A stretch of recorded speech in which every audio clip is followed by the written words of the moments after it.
Okay, we are live. Hello, everybody. Welcome to the first Google Hangout on Air for the Google Educator Group in Kentucky, which is kind of fun because our little hashtag that we came up with looks like geeky. I think that's kind of neat. We're probably ironic too, but we are going to start off just by doing some introductions, just the 6 of us who are in here tonight. We're going to start with Ben. Hi, I'm Ben Sheridan. I am a doctoral student at UK. Just moved to Lexington from New Delhi, India, where I was a middle school technology coordinator and oversaw a one-to-one iPad program in our middle school, about 400 kids. Happy to be here. All right. Cool. Thanks, Ben. And up next we have the James. Hello, I'm James Allen. I'm a librarian right outside of Louisville, Kentucky in Oldham County. I'm TL James A on Twitter, and I've been a librarian about 10 years, and I was actually a music teacher before that. Cool. Up next we have the Lisa. Hi, I'm Lisa Stamper. I'm from Boone County, Kentucky, and I am the middle and high school technology resource teacher. So I work with teachers and help them integrate technology into their classroom. Awesome. And Mike. Hi, I am Mike Paul, at Mike Paul on Twitter. I am currently a student teacher, doing my student teaching at Bardstown Middle School in the most beautiful small town in America, Bardstown, Kentucky. And just getting ready to wrap up my teaching degree and get out there and start teaching some middle school math. Excited to be here. Cool. And Taylor. Hey guys, I am Taylor Clemens. I am a high school math teacher in Jefferson County Public Schools, currently at Atherton High School, and I am now a second-year doctoral student at the University of Kentucky in the UK STL program. All right, and I'm wondering if James's cicadas bugs that he's got in the background want to introduce themselves too, but all right. And I am Donnie Piercy. I am a 5th grade teacher / technology integrator for Eminence Independent Schools. All right, so what I wanted to do in this Hangout is I know that a lot of you guys, especially you all that are in here right now, either are fairly new to Google Apps for education or are, have been using it for a while. So I know that some of you guys might have some questions, some of you guys might have ideas, but I just kind of wanted to open it up. So, Ben, do you have any thoughts, questions, or ideas just when it comes to using Google Apps for education in the classroom? Thoughts. I don't really have any. I guess I do have a question. I'm wondering why more schools haven't moved to it. I was talking with a cousin of mine over the weekend, and it was brand new to her. She had just gone through a training that her school sent her to, and it was like she couldn't believe how awesome it was, and it was like the first time she'd ever heard of it. So I was really kind of surprised that it was something that was brand new to her. I thought that it was, since I'm kind of new to the area, I thought that it was more well known. So I was kind of surprised. Well, I can speak to that a little bit, just because we're a district that actually doesn't have a Google Apps for Education account yet. We don't have it set up, and I just think depending on which district you're in, there's just some different thinking about what we use and being kind of tied to Microsoft and branching out from that. And I think fears of changing to something different or using both at the same time, or that's just what I'm dealing with right now. Yeah, go on.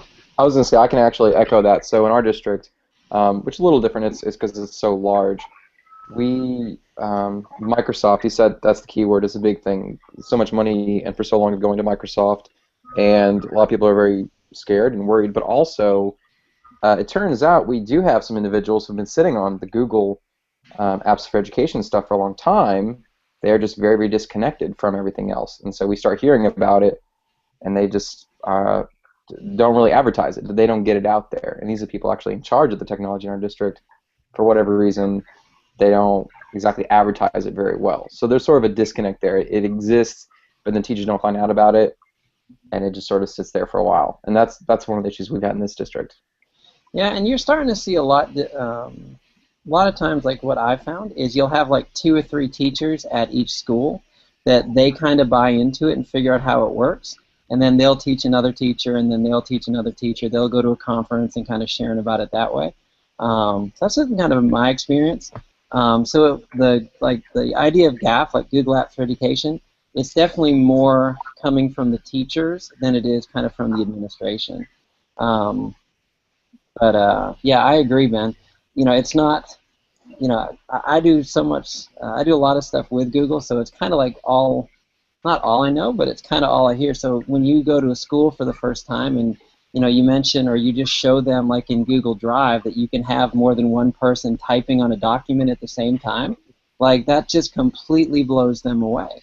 Well, a question I had though is it's free, right? Mm-hmm. So it doesn't cost them anything to set it up, and they're not, you know, they don't have to use it to replace anything. It's kind of just sort of adding value, or, you know, to what's already happening. So I still think it's this mindset though, and especially, I mean, some districts are different than others, but there's districts where you have teachers that are kind of in some of those leadership roles, and then you have, I don't want to stereotype, but you have just, you know, technology people that are in those roles, and I think they get kind of scared of things that they don't know about, and they don't want to roll things out they don't understand, and they don't want to have to be responsible for supporting those things, because that's a lot of times they get the phone calls before other people, and right.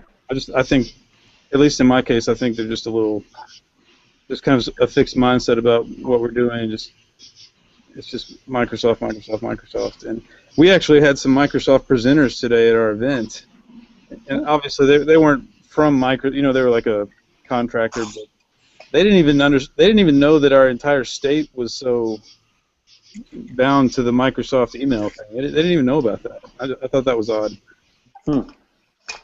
Yeah, and like I've never had a problem, you know, if teachers are using Microsoft 365. Let me rephrase that. If teachers can use like the 365 suite and get like good, solid collaboration results from their students, and it's working, I have no problem with that. But I don't see that much, you know, because it's. I mean, to me, the notion of like emailing an attachment, I mean, that's just kind of dead to me, you know, and I just can't. I don't know. To me, it's more about like what students can do with it. Because in Google Drive, I feel like they have a lot more freedom and flexibility. Just Google Apps in general, like they have a lot more freedom and flexibility to play, to experiment, to collaborate together, and it's just so easy to use. Like K to 12 or K to higher ed. You know, I showed my 5th graders today how to share a document, and I said, okay, now find your neighbor's login and then start sharing stuff with them. And within 3 minutes, they were doing it. Yeah, they really had no task that I've given them, but it's simple, it's easy, and it's fun. Well, and you know, it's not just for the students, but for the teachers too. You know, having been through a week of PD and now a week of school, all these forms and whatnot that we got during that first week of PD, you know, it would have been much easier rather than printing all the paper out and sitting through those meetings to just have everything. Okay, this is on Drive in this folder, and it's a shared folder with everybody. And if you want to print it out, feel free, but you don't have to. Here it is for reference, and it's just so much easier and efficient to do those things rather than spending half of your professional development time passing out forms rather than just saying, okay, this is in Drive. Get it if you need it. Yeah. So it's not only that, or figuring out, my favorite is figuring out if you have the most recent version of the file. That's my favorite. Oh, yeah. Yeah. Is this the 2013, 2014, or the 2014, 2015, or is this the 1993? Is this version AA7? I mean, do we have the right one going on here? Yeah, absolutely. Is this the final? All right. Receiver sheets on the TPS reports. Right. All right. Well, thanks, Ben. Good point. All right, James, you ready? Yeah. You were talking about why people aren't using it. I think I mean, I've been a librarian here for 10 years, and Microsoft's all we've done. I mean, that's it. Mm-hmm. You know, we've been through, I don't know, 3 or 4 different major switches between their, you know, as they change their email system and all of that stuff. I think, you know, people have been, especially teachers that have been around for a little while, they've been using Office forever, and they see something different. It's just, I think it freaks some people out a little bit. And the thing that I've been comparing lately is, like, I love Google because it's so easy to use. Everything's clean and neat, and it's easy, you know, pretty intuitive. You don't really have to spend a lot of time learning how to use it. It's just that initial step of connecting to people, and I think since the Gmail stuff is blocked, I don't want to, like, harp on that too much, but I think that's removing that from it kind of takes away, you know, it's kind of like a missing puzzle piece where when you're used to using Outlook all the time and you know how to find people through your address book and all that stuff, that initial step of sharing things, I think, just kind of, you know, throws that tier of teachers off that are not super comfortable with new technology. Yeah, you've definitely got to figure out, I mean, I kind of look at it as, like, you know, hacking sharing, because when you share something, usually it just pops up in your Gmail, and you can click it and it opens it up. So I just either A, tell my students, hey, I shared this with you, it's in this folder, make sure you click on it. Or if I share something with, like, multiple staff that I work with, I'll always, like, send them in an email in exchange a link to the file. So that way, if they don't look in their shared with me, they can always just click on it and kind of get it on there. Which, again, it's a workaround, and it's frustrating, but you still don't have to worry about, do I have the most updated version of this file? But you don't saying, like, just, you know, teachers that are just kind of stuck doing the same thing over and over again, just that first leap of, you know, doing it a different way is, you know, once they start to do it a few times, it's not a big deal. It's just that very first little step of learning how to share stuff with somebody else. Is it like the fear of the unknown, or could it be like initiative fatigue a little bit? I know sometimes teachers get a little burnt out with, like, the initiative fatigue. It's like, oh no, something else that's supposed to make our lives easier. I think it's both, and they, you know, some teachers, you can't really pigeonhole people, but you mention any changes and they're like, oh, I got to relearn everything. I'm like, no, you're not relearning everything. Yeah, you don't have to relearn how to type. Like, you changed from Office, whatever it was, 2010 to 2013, and then they're like, oh my gosh, I don't know how to use this anymore. I mean, it's like not that big a deal. They just kind of exaggerate the changes, and I mean, and I can switch back and forth between Word and Google and Drive, all that stuff all the time. I don't even think about it, but I have to kind of put myself in, you know, a different perspective when I think about some of our teachers, like what they, you know, their anxieties about just a single button looking a different color or something, you know, that kind of thinking. Yeah, I mean, part of me doesn't blame them. I mean, they've been doing, especially if you've been teaching for 15 years and you've got your system worked out, you know how to kind of maximize your time efficiently.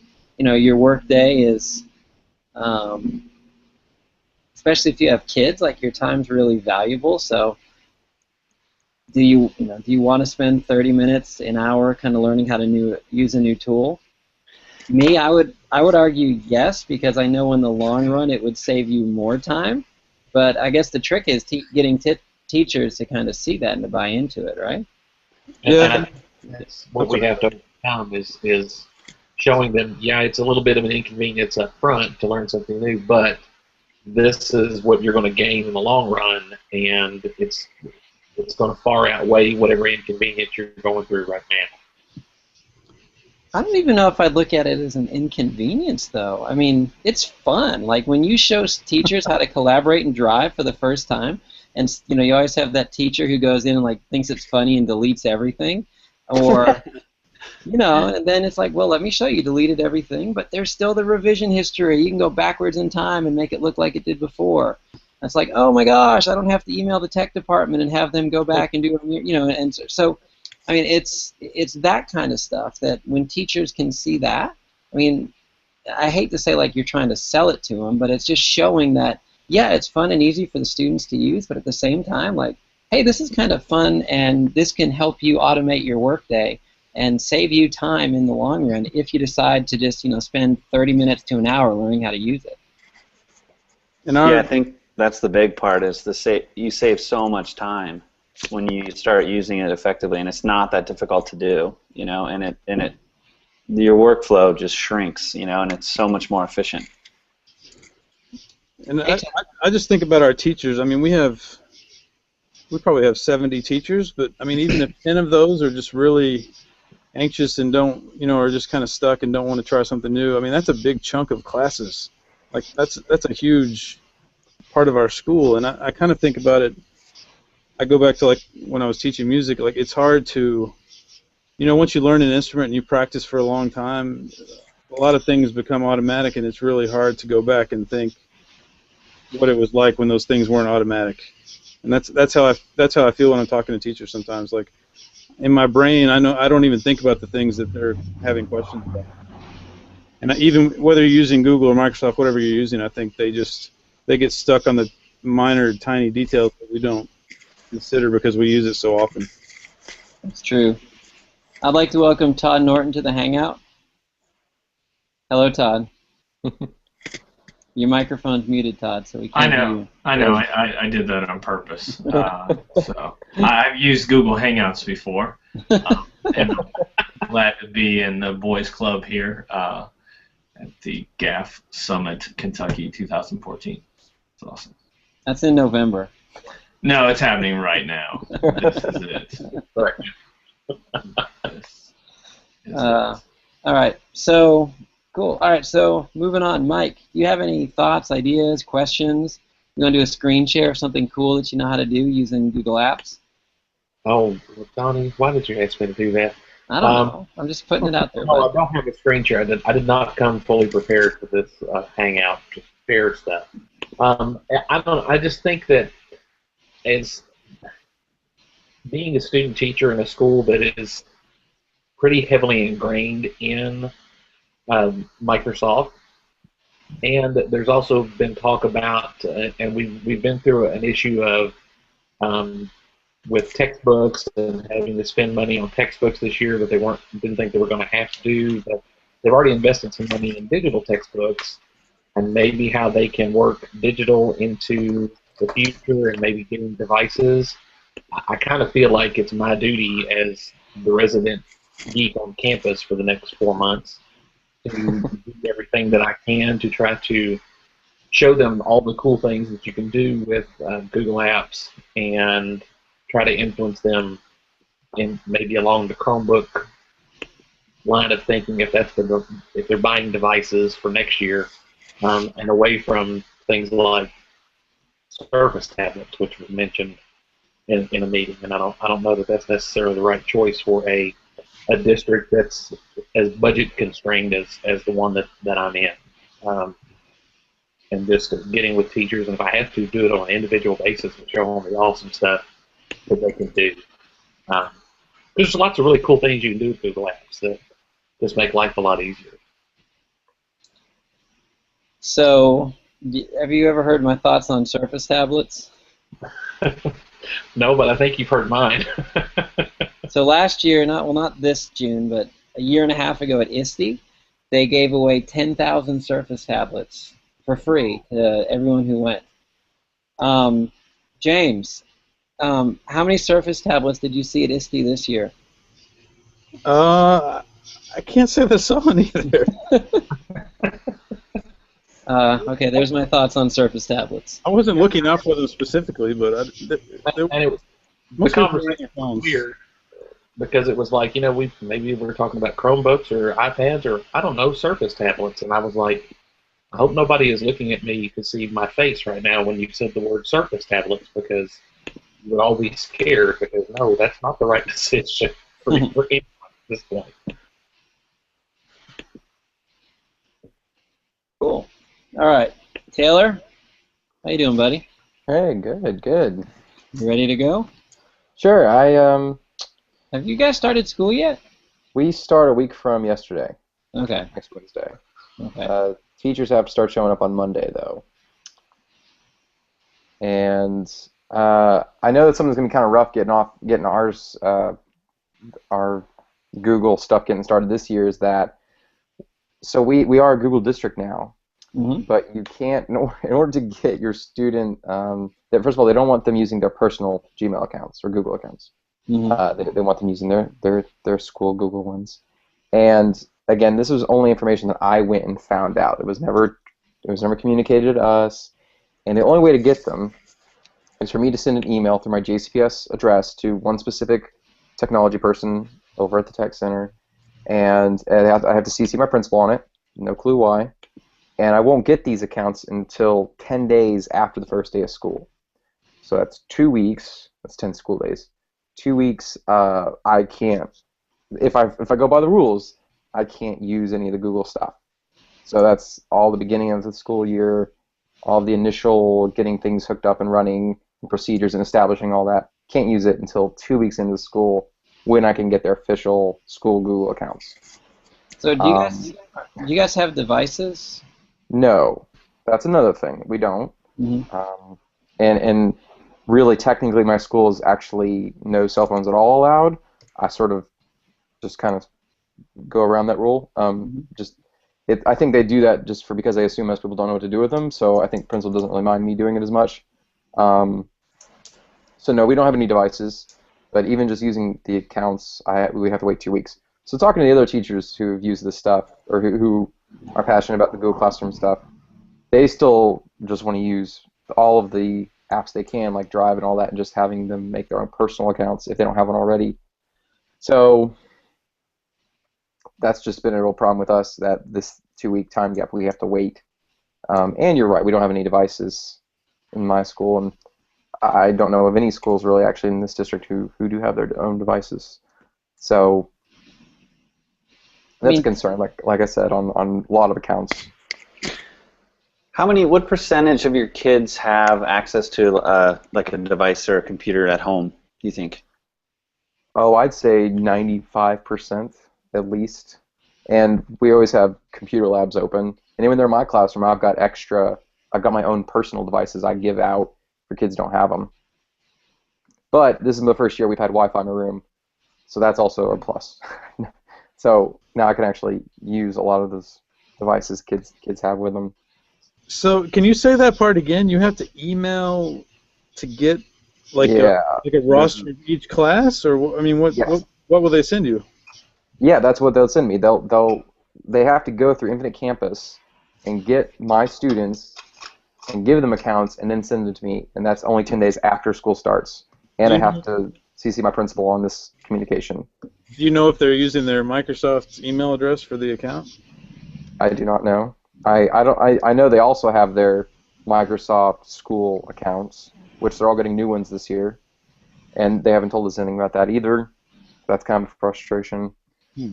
Yeah, I think Jefferson, they have their own, I don't know, I'll have to look into that, because I don't know if they're using like the jefferson.kyschools.us domain for their Google Apps for Ed accounts, or if they've created a separate one. Oh, we don't know either. In fact, I think the people who are supposed to know don't know yet either. Okay. Again, this was literally about 2 days ago we found out about all this. And it was from us asking. It wasn't from them telling us. Yeah. And again, I guess it's better, I mean, you find out before the first day of school, I guess. Right, yes. Yeah. But, you know, you're talking about the devices. I mean, one of the big reasons why I love Google Apps for Ed is that it works on any device. Yeah, right? Absolutely.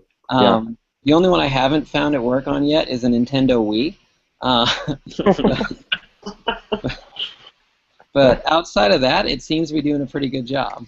Absolutely. Yeah. But Wii U is fine. Right, and maybe like a Motorola like Razr or one of those. It might not be working on those. Probably not. Yeah. But I have used them, and teaching math is, I think, tricky part for a lot of this.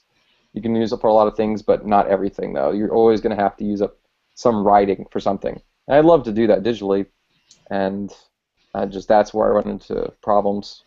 Writing, work. Any chance I can get them to do a narrative or anything typing, I'd definitely go to Google stuff for that. Still working on good writing. You know, you talk. Sorry, I'm going to shamelessly do a screen share right now. You know that Google's a calculator. It's actually a graphing calculator, so you can do like equation of a line. Mm-hmm.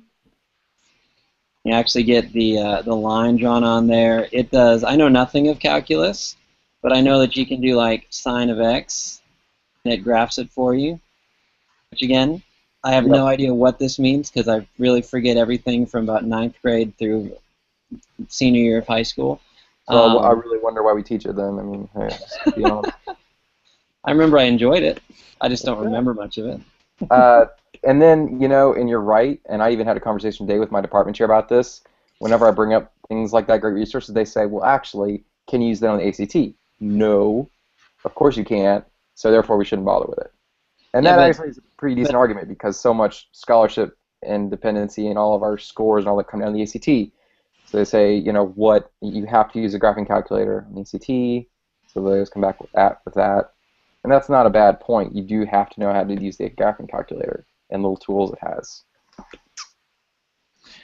You know, a couple ideas I would say is, you know, even I think for math, you think outside the box, like using Google presentations and their phones to take pictures of different angles, different things. I don't know. There's lots of creative things you could do, probably. I'm not a math guy, so I don't know of any offhand. Or you got Google Draw. You can do a lot of collaboration and moving boxes around and doing. There's lots of different things that you just have to not be focused on what the app's made for and just use them, know their limits and their availability to mold your own curriculum, I think. So I love Google Apps in that way because there's so many times where you're like, well, I can't use Google presentation for math class, but then it's like, oh yeah, there's all these things you could do. It's just a way for students to collaborate. Well, Yeah. And again, I mean, that's, I think, part of the fun of the whole suite. Like, it's not, even Google Drive, while, like, teachers use it for primarily word processing, I mean, people can use it for note-taking. People can use it for collaboration. People can use it to script. I mean, I don't know. Collaborative note-taking. Yeah, exactly. Like, we used it last year. We had, like, a class government, and so we used it to take the minutes. And every day, like, you know, we just shared that document with everybody. And anyone who made a point, made a notice, or made a comment, they just typed it into the minutes, so that way everybody could see it. Mm-hmm. Trying to think. So, like, you know, you think, I just was at a conference about this. So, you know, you think about, like, Google's map engine, for example. Like, you know, by definition, it's a map engine. You use it to create maps, right? But, you know, why couldn't you use the maps engine to, let me go ahead and find one on here. Why couldn't you use it to tell a story, right? Instead of, like, writing a 5-paragraph essay, just like typing it in Microsoft Office 365, well, what if you took a book like Number the Stars, right, and actually mapped out the events in the story, and you can include pictures, you could type, you know, this would be like the first part of the summary, and you could have your kids walk through the story that way, and they could stand at the front of the room and tell the events that happened, right? And that way, they can create this map easily. It's just a matter of typing in the location, dropping a pin, and then instead of typing their paragraphs in a doc, well, they could just type their paragraphs right on a pin. But Todd, like, I think that goes to your point of, you know, thinking outside the box, and Todd left, but it goes back to what Todd was saying about just thinking outside the box, you know, not using these tools for what they're designed for, and I don't exactly know what they're designed for. Well, I think you bring up like, to kind of further your point, actually, if you allow the kids to think of ways to use the tools to accomplish the task, you know, they're going to come up with stuff that you never thought of, but they're going to come up with stuff that's really cool a lot of times. So if you say, you know, this is what the assignment is, this is the objective, you know, you can figure out ways to use it, and here are the tools you can use. You give them kind of carte blanche to do that, and they'll come up with some really cool stuff, and you'll know whether they know it or not. And you know, if they're the ones who are choosing what tool to use, you know, they're going to be invested in it. So they're not going to want to look silly, or they're going to want to do well. So I think that's a really good point. Have any of you guys thought about doing like Genius Hour or 20% time with your students? What would that look like? So essentially, the kids would pick like a passion project, like something that they're interested in doing, and it's based off of everyone who works for Google has a 20% time project. Oh, right, yeah, yeah. So it's something that they spend 20% of their time working on. So I just want, like, I'm gonna try it this year. I still have no idea what it's gonna look like, but I mentioned it to my students today, and they said, "Oh, that sounds fun." So again, they seem to be about it, even though really I haven't thought about it much beyond, hey, let's do this, and then let's see what happens. We're trying to push this year. Myself and one other teacher, we're just math teachers, are trying to push. I mean, it's going to be 20 minutes a week. This is very little. Just to try to weasel it in to our advanced classes, 20 minutes a week. Not science fair project, but just some type of STEM/STEAM project, kind of like that. I mean, I'll have them do weekly modules online of just getting them into not design thinking, but project-based learning, inquiry stuff. And we do that in class already, but yeah, just something that's a continuous semester-long project that they're always chiseling away at.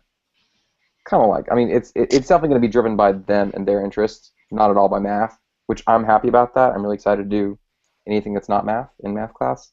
So, yeah, we're getting a little bit like that. So is it something that, I mean, so is it your role as a teacher? Would you be more like the facilitator, guide, make sure they're staying like, hey, did you think about using math in this way in your project? Or is it just totally something that they're going to do on their own? Well, I won't be pushing math at all, but I'll definitely be facilitating the analytical process, the problem solving, the answering questions. I'll definitely be facilitating that in whatever role they need me to be. But it will be mostly their interest driving what they do. Cool.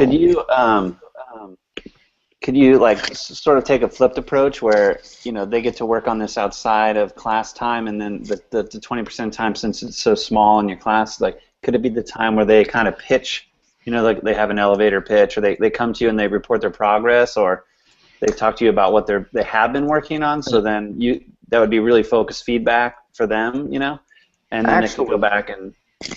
Well, yeah, sort of.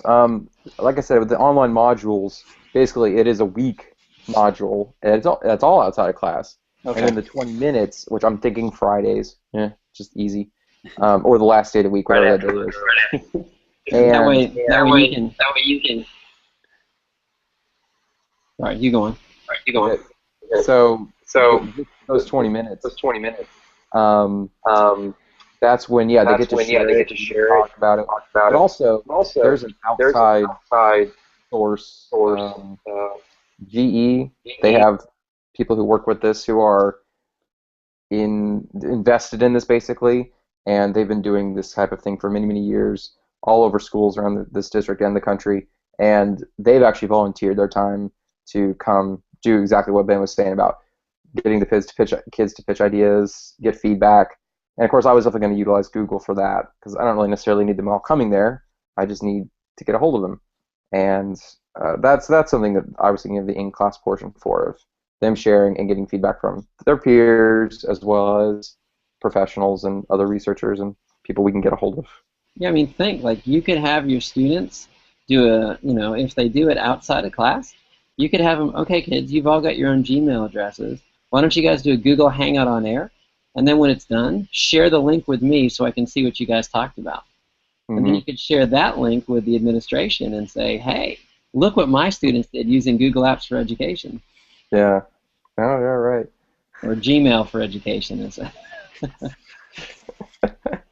Oh, well, that's another thing. Gmail is still blocked in our schools, so we gotta figure that out. That's blocked just about everywhere. That's weird. I've never heard of that before, other than China. Welcome to Kentucky. I didn't say that. All right. Cool. Well, guys, thank you so much. It's 10:30, and I'm exhausted, and I need to get to bed because I got to be up at 5 for my hour-long drive tomorrow morning. Woo-hoo. Yeah. But it's Friday, so it's all good. But listen, thank you guys. We will be organizing a real Google Educator Group Kentucky, like, real event sometime. I thought about doing it next weekend, but I realized that's really short notice, so probably shooting for sometime in September. But thank you guys so much for your comments. Any parting shots? You got five seconds. Or parting words? Mike, I think we're getting some feedback on your mic. Just want to say thanks, guys. Really, really good to meet everyone who I had met, and really liked hearing what you guys are doing. Sounds really cool, and hope to continue to hear what you're up to. Yeah, same here. It was good to meet you all. Yeah, I have to like be careful and not get too negative about stuff just because of all the fact that we don't have GAFE in our district and stuff being blocked, and I just always try to picture myself as my teachers and what they're dealing with, and sometimes it sounds kind of more negative than I want to, but I mean, we have to get over some of these hurdles. But it was great talking with you all tonight. Yeah, same here. Good to talk to you guys. It's great. It's a good start to the year. Yeah. All right. The mic. Thanks, guys. Nice to hang out with you. Absolutely. All right. Kentucky Google Educator Group. We are out. See ya.